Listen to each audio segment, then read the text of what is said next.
Good day, everyone. This is Ruana Mayrez, and welcome to my YouTube channel.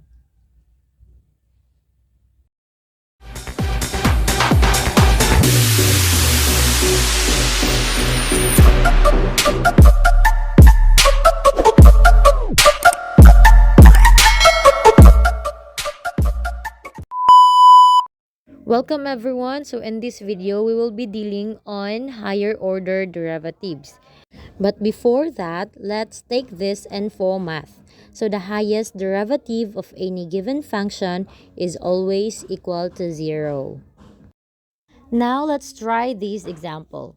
We have f if y is equal to 3x raised to the fifth power minus 2x, find the y fourth derivative. So since our equation is equal to 3x raised to the fifth power minus 2x, our first derivative using power rule, we have 15x raised to the fourth power minus 2. And our second derivative using the power rule and constant rule, we have 60x cubed. And our third derivative would be 180x squared using a power rule. And lastly, our fourth derivative using a power rule, we have 360x. So this is how we are able to find our higher order derivatives. Alright, so now let's try this another example.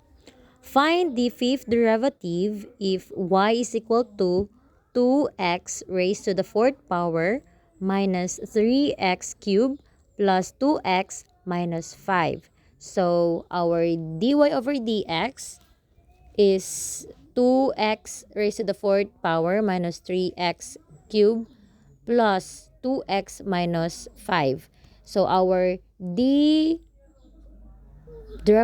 first derivative y over dx prime is equal to 8x cubed minus 9x squared plus 2. Alright, so don't be distracted with the sign, because according to our notation in using derivatives, we can use dx over dy, f of x, y prime, and etc. etc. Alright, so we used here in the first derivative an exponent, power rule, and the exponent and constant rule. Next is second derivative, d squared y over dx squared is equal to 24x squared minus 18x. So since we use the exponent and constant rule, we are now able to scratch the 2. Next is our third derivative, dy over dx cubed is equal to 48x minus 18. Then our fourth derivative, dy over dx raised to the fourth power is equal to 48. Then our last, or which is the fifth, dy over dx is equal to 0. So according to our info math earlier, we discussed that the highest derivative of any given function is always equal to 0. So this example is the highest derivative of the given function. Now let's proceed with this example. You can actually pause this video and try to solve this example. You can actually use the rule of the derivatives. If you already watched my fewer videos, then you're able to answer this one. Okay. Find y third derivative if y is equal to 3x minus 2 times x plus 5. So in this form, we have the given equation 3x minus 2 times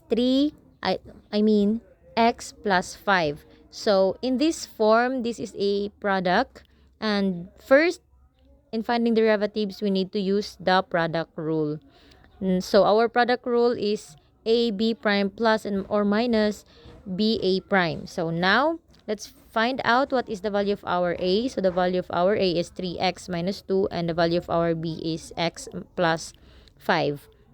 Now first we have 3x minus 2 times 1 then plus x plus 5 times 3. So this is the form of our product rule. Then let's simplify that. So we have by distributive property, we are now have 6x plus 13. So this is our first derivative. Now a second derivative would be 6 using a product rule. Product rule. Then our last or third derivative will equal to 0 using the constant rule.